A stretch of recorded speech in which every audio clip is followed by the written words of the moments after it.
अल्लाह के रसूल अलैहिस्सलातु व तस्लीम की ये शहजादी ने बड़े दुख उठाए, बहुत तकलीफें उठाई। इतने बड़े बाप की, इतने बड़े वालिद की बेटी थी। मौलाए कायनात कहते हैं, किसी ने कहा कि आप बताएं फातिमा कैसी थी, तो आपने फरमाया वो तो अली की बीवी थी, मोहम्मद रसूलुल्लाह की बेटी थी, हसनैन की माँ थी, लेकिन चक्की चलाती थी, आटा गूंथती थी और घर का खाना पकाती थी। घर के काम में इतनी मसरूफ जिंदगी उसने मेहनत करके गुजारा कि जब वो चूल्हा फूंकती थी तो गर्द गुबार उनके कपड़े में अट जाते थे और मशकीजा उठाते उठाते पुश्त पर निशान पड़ गए थे और चक्की चलाते चलाते हाथों में छाले पड़ गए।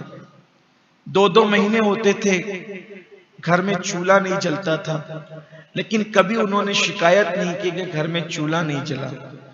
मौलाए कायनात फरमाते, एक दिन मैं घर में आया तो मैंने देखा कि कुछ परेशान सी।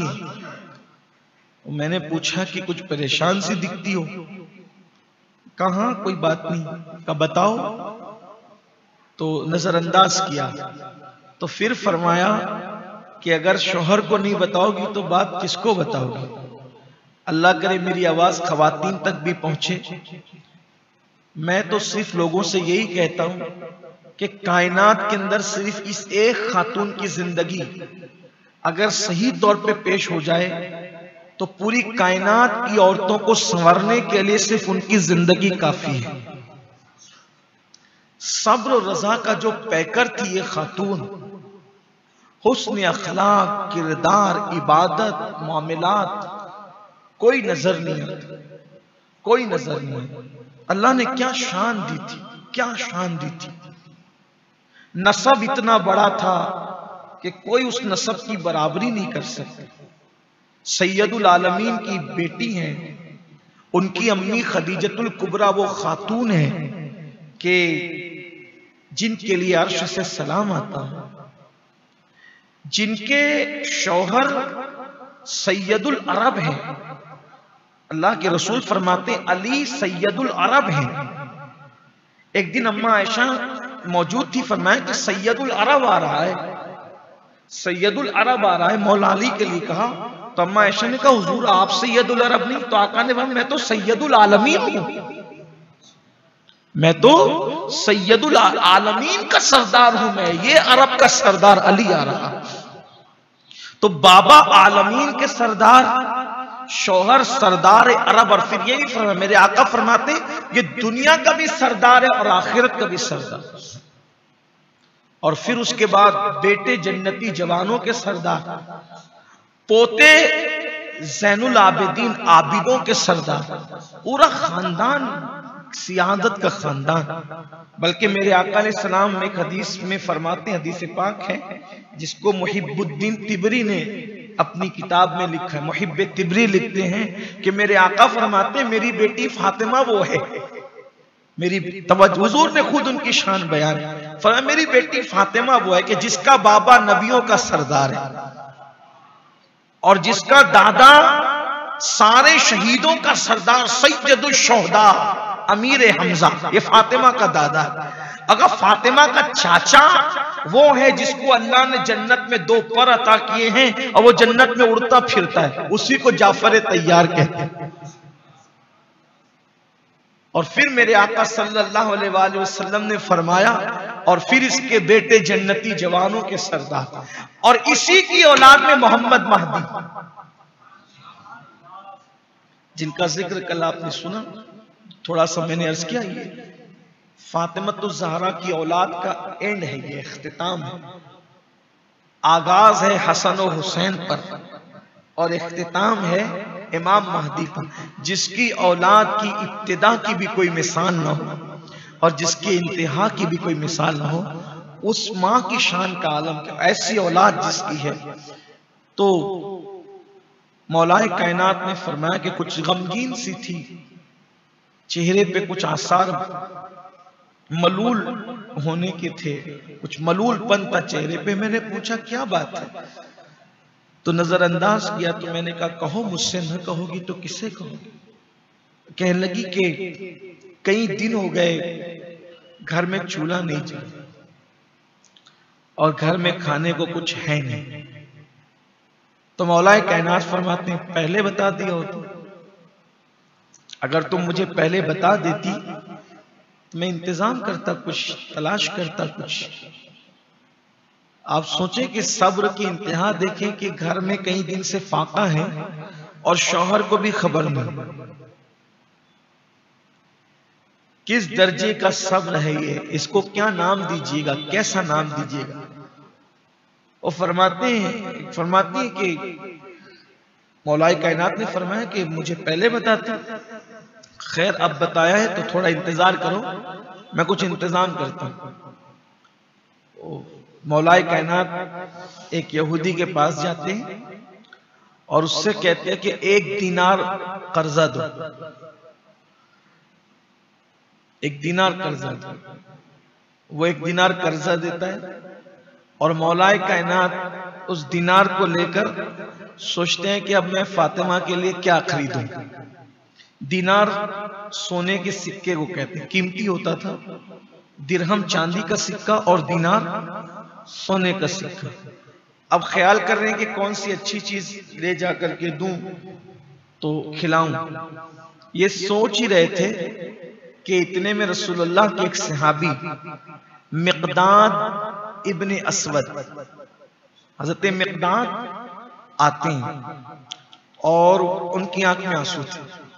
मौलाए कायनात से लिपट लिपट कर और रोने लगे, जार जार रोने लगे। आपने फरमाया मिक़दाद क्या हाल है मेरे भाई? तो आपने फरमाया ठीक हूं, जैसा हूं ठीक हूं। कहा क्यों रो रहे हो, क्या वजह है? तो कहा कि औलाद को जिस हाल में घर छोड़ आया है, अगर न रो तो क्या कर? तो फरमाया क्या बात है मुझे बताओ।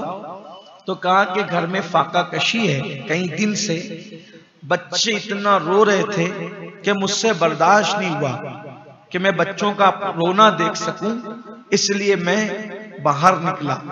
और जब बाहर निकला तो तुम दिख गए। तो चूंकि कोई अपना दिखता है दुख में तो बर्दाश्त नहीं होता, इसलिए लिपट लिपट कर रो लिया।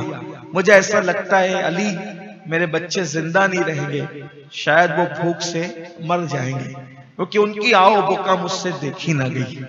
मौलाए कायनात ने उस सोने के सिक्के को, दीनार को देखा और देखकर फरमाया ये लो, ये पैसे लो और ले जाओ अपने बच्चों को खिलाओ पिलाओ। गाली तुम इतनी धूप में क्या कर रहे हो? फरमाया ले जाओ अपने बच्चों को खिलाओ। कहा नहीं लेकिन बताओ तो तुम इस धूप में इस वक्त कर क्या रहे हो? और फरमाया फातिमा ने कहा कि कई दिन से घर में फाका कशी है, मुझे तो बताया भी न था, लेकिन आज पूछने पे बताया तो मैंने एक यहूदी से ये बतौर एक कर्ज लिया था कि कुछ ले जाऊंगा और फातिमा जो कई दिन की भूखी है उनको खिलाऊंगा, लेकिन चूंकि तुम्हारे बच्चे ज्यादा भूखे हैं इस वजह से अली को ये पसंद नहीं कि रसूलुल्लाह के सहाबी के बच्चे मौत के करीब पहुंच जाए और मैं कोई अच्छी ग़िज़ा ले जाकर शहजादी कौनैन को खिलाऊं। ले जाओ हम देख लेंगे। मिक़दाद वो सोने का सिक्का लेकर के चल पड़े। मौलाए कायनात अब सोच में पड़ गए कि क्या करूं। मैं तो घर से कह करके निकला था कि मैं इंतजाम करके आता हूं, अब तो जो कर्जा लिया था वो भी दे दिया। देखो ये वो लोग थे, दीन और दीनदारी ये है। मैं समझता हूं कि आज कोई कितनी बड़ी दाढ़ी वाला, खूबसूरत टोपी वाला, अच्छी अच्छी बातें करने वाला आप देखेंगे, इन सब की बात नहीं करता। हर आदमी सोचेगा कि मैं हड़प करूं सब कुछ, और ये वो लोग हैं। इन हालात में अगर मौलाए कायनात उस वक्त मिक़दाद को कुछ ना भी देते तो क्या पकड़ थी उनकी, क्या मामला था। लेकिन जिनके रुतबे हैं सिवा, उनको सिवा मुश्किल है।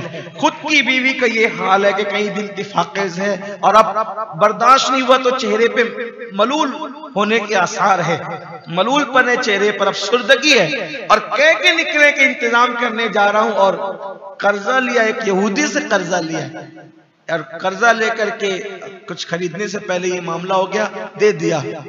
सोचा अब क्या करूं। तो ज़ोहर का वक्त करीब था, मस्जिद में चले गए।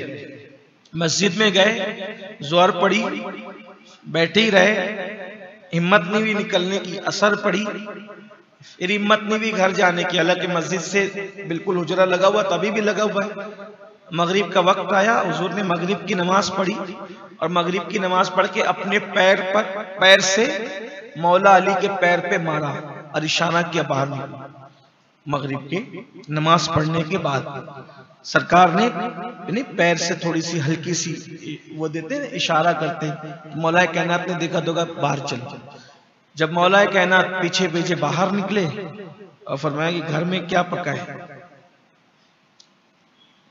गायबदा नबी फरमाते घर में क्या पका है। मौलाए कायनात ने सोचा कि जवाब क्या दूं, तो हया से सर झुका लिया कि ना कैसे बोल सकता हूं। हया से सर झुका लिया और सरकार ने कहा कि मेरा दिल ये चाहता है कि आज मैं तुम लोगों के घर चल के खाना खाऊं। अगर हाँ कहोगे तो चलूंगा और अगर ना कहोगे तो नहीं आऊंगा। और मौलाए कायनात का इम्तिहान, घर का हाल ये है और कौनैन का वाली कह रहा है कि मेरा दिल चाह रहा है कि मैं तुम्हारे घर चल के आज खाना खाऊं। क्या कहें और क्या कह रहे हैं, अगर हाँ कहोगे तो चलूंगा और ना कहोगे तो मैं अपने घर चला जाऊं। तो मौलाए कायनात ने इसकी हुजूर जिसके घर आप तशरीफ लाए उसके तो नसीबे जागे, ना क्यों कहें, चलिए आपकी दावत खाना खाइए चल करके।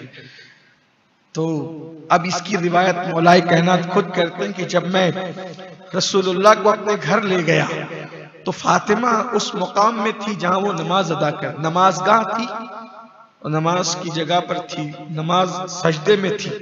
रसूलुल्लाह ने सलाम किया तो सजदे सर उठाया तो मेरी नजर अचानक उनके पीठ के पीछे एक कटोरा रखा हुआ था, उस पर पड़ी तो उसमें से धुआं निकल रहा था। कटोरा भी खूबसूरत था और जब धुएं पे तवज्जो दी तो उससे खुशबू भी बड़ी खूबसूरत थी। तो जल्दी से उठी, हाथ चूमी बाबा के और दुआएं ली और सरकार की तरफ इशारा करके मैंने कहा कि हुजूर आए हैं, आज हुजूर की दावत है। तो वो खाना उठा करके पेश किया। तो मौलाए कायनात कहते मैंने पूछा कि मैं तो इंतजाम करने गया था, ये आया कहां से। तो मुस्कुराती हैं और आंख में आंसू आ जाते हैं। सरकार फरमाते वो जो मिकदाद को जो एक सोने का सिक्का दिया ना तूने दीनार, तो वो जाए कैसे होगा।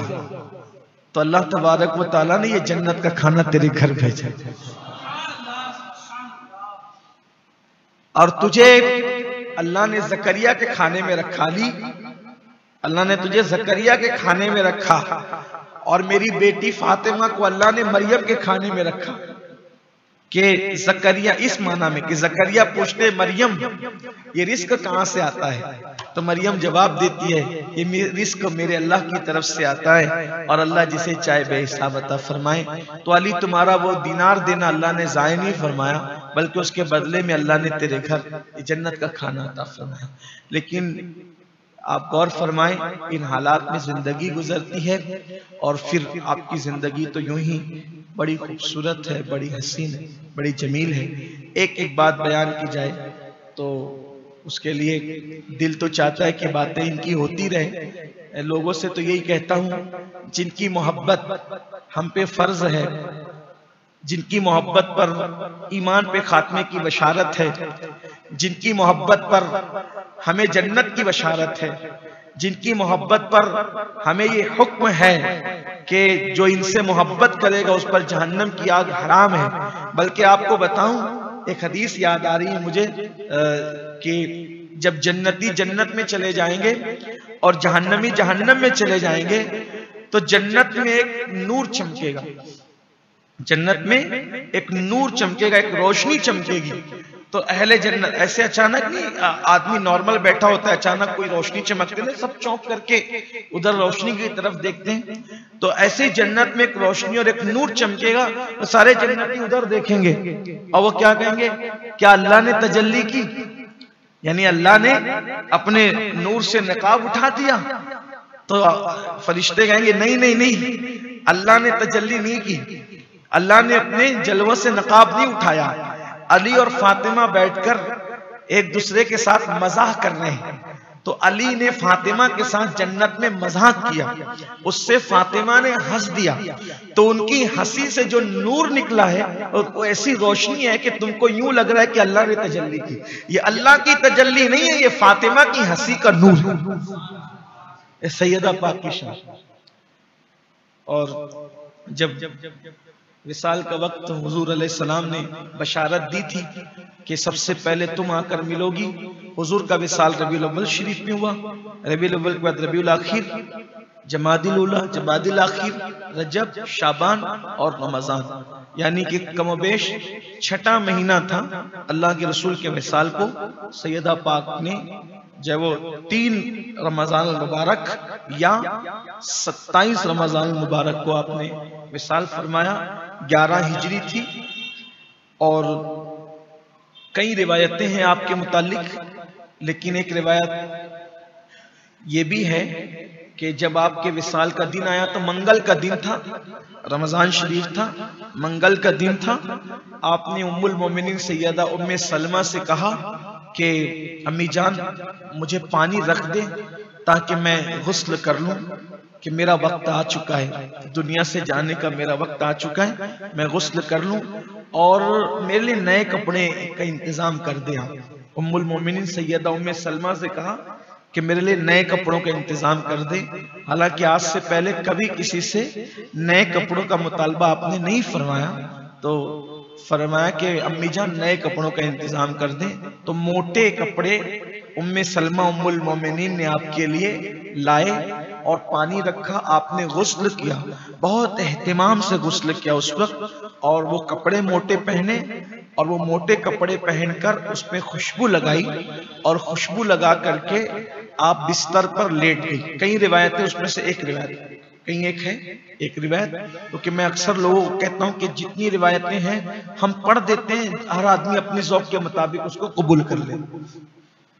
तो खुशबू लगाकर लेट गई इस तरह से कि हाथ, सीधा हाथ जो था वो सर के रुखसार के नीचे था और अपना दूसरा हाथ आपने जैसे सुन्नत है जो सोने का तरीका है वैसे लेट ली, आंखें बंद कर लिया और आंख बंद करते करते फरमाया कि जब मेरा इंतकाल हो जाए तो मैंने गुस्ल भी कर लिया है, कपड़े भी पहन लिए, तो मुझे कोई गुस्ल न दे और ना मेरे कपड़े निकाले, मुझे इसी हालत में दफन कर दें।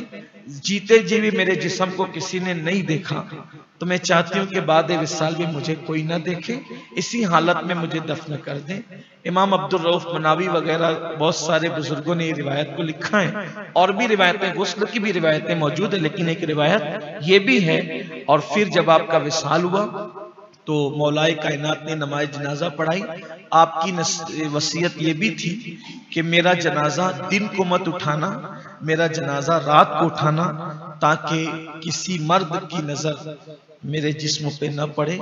जीते जी मेरा जिस्म महफूज रहा मर्दों की नजर से, तो बाद विसाल भी मेरा जिस्म महफूज रहे।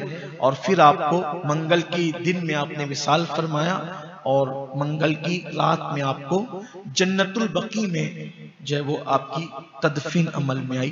बिल्कुल आप जैसे बकी में दाखिल होते हैं सीधे हाथ की तरफ वो जो पड़ता है, पहले वहां गुंबद बने हुए थे, अब वो गुंबद शहीद कर दिया गया है, लेकिन कब्रें नजर आती है, तो वहां पर आपकी तदफीन की गई और आपको दफन किया गया रात के वक्त में।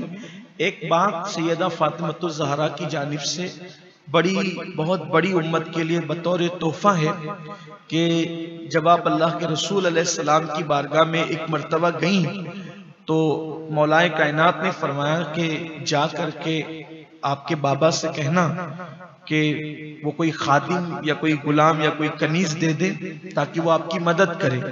तो वो तशरीफ भी ले गई। तो सरकार ने फरमाया कि अभी सुफ़ा के चबूतरे पे जो बैठते हैं गरीब और फकीर और मुफलिस लोग, तो मैं तो उनका हक अभी देना बाकी है और मैं तुम्हें कैसे दूं।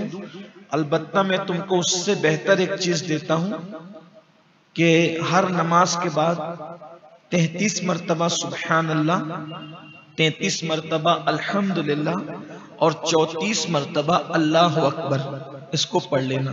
और एक रिवायत यह है कि जब बिस्तर पे जाओ तो पढ़ना 33 मरतबा सुबहान अल्लाह, 33 मरतबा अल्हम्दुलिल्लाह और 34 मरतबा अल्लाहु अकबर। इसलिए इसको तस्बीह फातिमा कहते हैं। मौलाए कायनात फरमाते हैं जिस दिन से रसूलुल्लाह ने फातिमा को ये तस्बीह दी उस दिन से हमने कभी ये तस्बीह नहीं छोड़ी। कैसी भी खुशी आई, कैसा भी गम आया, हालात कैसे भी आए, हमने नहीं छोड़ा। फिर जब ये बात आपने कहा तो एक साहब वहां मौजूद थे, तो उन्होंने कहा कि सिफ़ीन में आप बहुत मसरूफ थे, जंगे सिफ़ीन में आप बहुत मसरूफ थे, तो क्या आपने सिफ़ीन की रात भी इसको नहीं छोड़ा? तो आपने गुस्से में फरमाया, इराक वालों अल्लाह तुम्हें गारत करे कि हाँ सिफ़ीन की रात भी मैंने ये तस्बीह नहीं छोड़ी, सिफ़ीन में भी ये तस्बीह मैंने पढ़ी, यानी इतनी पाबंदी से। तो आज चूंकि सैयदा पाक की शब है, इसलिए मैं आपसे गुजारिश करता हूं कि अपनी आदत बनाएं कि हर नमाज के बाद इसको पढ़ें। सुबहान अल्लाह 33 मरतबा, अल्हम्दुलिल्लाह 33 मरतबा और 34 मरतबा अल्लाहु अकबर। और जब अगर ये 5 वक्ताएं पढ़े तो ज्यादा बेहतर है, लेकिन अगर ना पढ़ सके तो कम से कम बिस्तर पे जाते वक्त इसको जरूर पढ़ें। और जो 5 वक्ता में पढ़ते हैं वो भी बिस्तर पे जाते वक्त पढ़े, क्योंकि खास ये बिस्तर पर जाते वक्त का अमल है।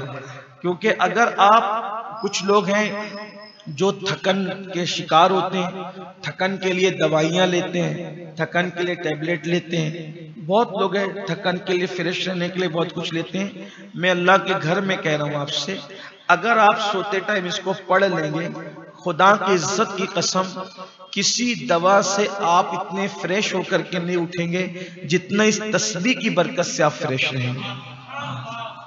बहुत इसकी बरकतें हैं, बहुत बरकतें हैं। तो लोग मुझसे भी कहते हैं कि आप थकते नहीं हो, मुझे मेरे घर वाले भी कहते हैं, मेरे दोस्त अहबाब भी कहते हैं आप थकते नहीं हो। जो मेरे साथ सफर करते, मैं उनसे यही कहता हूं कि तस्बीह फातिमा ऐसा अमल है कि इसको लोग इख्तियार करके देखें, फिर थकन हो तो कहना इंशाअल्लाह। लेकिन यकीन से एक बात और आपको बताऊं, ये तस्बीह फातिमा ऐसा अमल है कि दिल में जो मुराद लेकर के आप पढ़ेंगे वो मुराद भी इससे पूरी हो।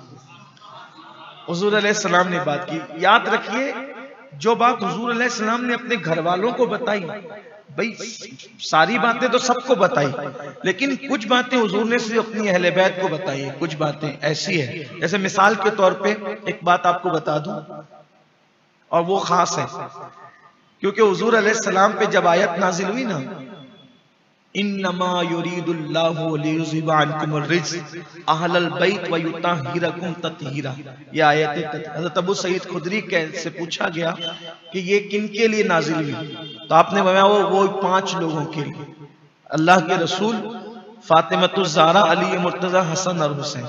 हालांकि इसमें अज़वाज पाक भी दाखिल हैं, लेकिन ये रिवायत में अबू सईद खुदरी रज़ियल्लाहु ताला ने 5 का जिक्र किया है।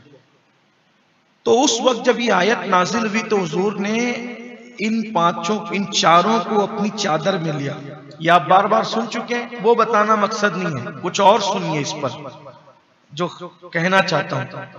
चादर में लिया और चादर में ले करके फरमाया, ए अल्लाह ये मेरी अहले बैत है और मैं इनसे मोहब्बत करता हूं, तू भी इनसे मोहब्बत फरमा, और जो इनसे मोहब्बत करे तो उनसे भी मोहब्बत फरमा। ये तो आप बार बार सुने, लेकिन हुजूर ने एक बात और फरमाई हदीस में, अल्लाह से अर्ज किया, अल्लाह ये मेरे खास लोग हैं। क्या कहा? अल्लाह ये मेरे खास लोग। ये बात किसी के लिए नहीं फरमाई, ये इन चारों के लिए कही। क्या? अल्लाह ये मेरे अल्लाह से कहा, अल्लाह ये मेरे खास लोग हैं। कुर्बान जाए, हुजूर अगर किसी को गुलाम भी बना लें तो उस जैसा कोई नहीं हो सकता। हुजूर जिनके लिए ये कहे कि ये मेरे खास लोग हैं। भाई आप किसी के पास खड़े रहें और कोई बोले यार ये मेरा खास आदमी है, तो आपको समझ में आता है ना खास आदमी का मतलब क्या होता है। कोई एमएलए, एमपी, कारपोरेटर, बादशाह, वजीर किसी को कहते हैं खास है, तो फिर उसका क्या मर्तबा होता है। और जिसको सैयदुल अंबिया फरमाए, अल्लाह ये मेरे खास लोग हैं, तो खास लोगों से तो खास ही बात होती है ना। तो एक तो ये कि हुजूर ने सैयदा फातिमा को ये तस्बीह दी। एक और बात, मेरे छोटे मोटे इल्म में नहीं, हालांकि मैं एक तालिब इल्म हूं, कोई बहुत इल्म मेरे पास नहीं है, मुझे नहीं याद है, जितनी किताबें मैंने चनी पढ़ी है, कि फातिमतुज़ ज़हरा के अलावा किसी को यह तस्बीह हुजूर ने दी। जिसको भी ये तस्बीह मिली वो सैयदा फातिमतुज़ ज़हरा के वास्ते ही से मिली, इसलिए इसको तस्बीह फातिमा कहते हैं। ठीक। दूसरी चीज, एक और बात आपको बता दूं, एक दुआ ऐसी है जो वित्र की नमाज में हुजूर अलैहिस्सलाम ने इमाम हसन को सिखाया। फरमाया हसन जब वितर पढ़ना तो उसमें ये दुआ पढ़ लिया कर, जो ये दुआ पढ़ेगा वो दुनिया और आखिरत की हर मोहताजी से महफूज रहेगा। वो दुआ ये है, अल्लाहुम्मा हदीना फी मन हदैत व आफिना फी मन आफैत व तवल्लना फी मन तवल्लैत व बारिक लना फी मा आतैत व क़िना शर्र मा क़दैत फ़इन्नका तक़दी व ला युक़दा अलैक इन्नहु ला यज़िल्लु मन वलैत व ला यइज़्ज़ु मन आदैत तबारक रब्बना व तआलैत सुब्हानक रब्बल बैत। अगर आप वितर में दुआए कुनूत पढ़ते हैं, उसके बाद इसको भी ऐड कर लें, इसकी फजीलत यह है दुनिया और आखिरत की हर तंगी से, हर हाजत से अल्लाह आपको बचाएगा और हर जिल्लत से बचाएगा। अल्लाह आपको इज्जत ही अता फरमाएगा। उम्मीद है कि आप ये दुआ भी याद कर लें, इसलिए कि मकसद तो दर्स का यही है कि हम कुछ चीजें सीखें और अपनी जिंदगी में शामिल करें। अल्लाह से दुआ है अल्लाह पाक बीबी ज़हरा पाक की खैरात हम सबको नसीब फरमाए और अल्लाह उनके विसाल की आज मुबारक शब है, अल्लाह उसकी बरकतों से नेमतों से माला माल फरमाए। इससे पहले कि हम दुआ कर लें, बीबी पाक की बारगाह में एक मनकबत सुन लेते हैं, उसके बाद सब मिलकर एक बार सूरह फातिहा पढ़ेंगे।